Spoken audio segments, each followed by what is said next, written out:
ভূতের খেলা পর্ব ৫। রাত তখন প্রায় ১২টা। গ্রামের পুরনো খেলার মাঠটা ঘুটঘুটে অন্ধকারে ডুবে আছে।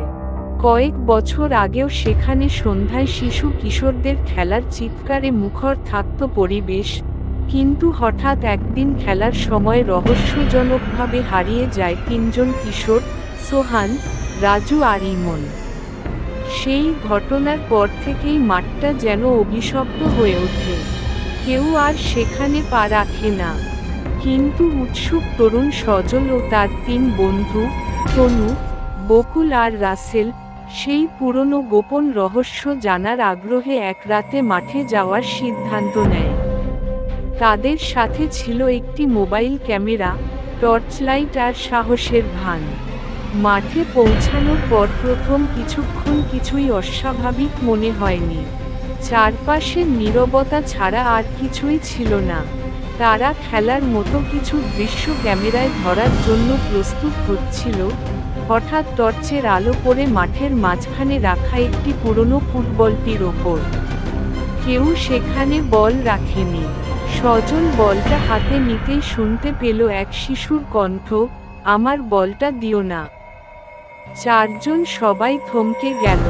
কেউ কিছু বলেনি, কিন্তু হঠাৎ বলটা নিজের থেকে গড়িয়ে গেল মাঠের এক প্রান্তে। তনু সাহস করে বলটা তুলতে গেল, কিন্তু সে আর ফিরল না। সবাই দৌড়ে গিয়ে দেখে মাঠের ঘাসের উপর তনুর মোবাইলটা পড়ে আছে, কিন্তু তার কোনো চিহ্ন নেই।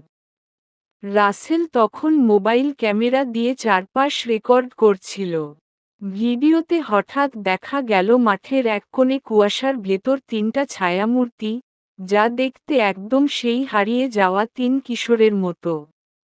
তাদের চোখ ছিল লাল, শরীর ছিল রক্তে ভেজা। তারা আস্তে আস্তে রাসেল, বকুল ও সজলের দিকে এগিয়ে আসছিল।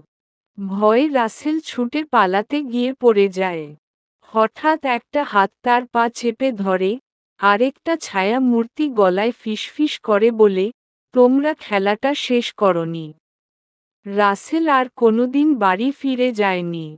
শেষমেশ বেঁচে ছিল শুধু সজল। সে অজ্ঞান হয়ে পড়েছিল মাঠের ধারে। ভোরে গ্রামবাসী তাকে খুঁজে পায়। সে চোখ খুলে শুধু বলেছিল, "ওরা খেলার নিয়ম ভেঙেছে। এখন সবাইকে খেলতে হবে।"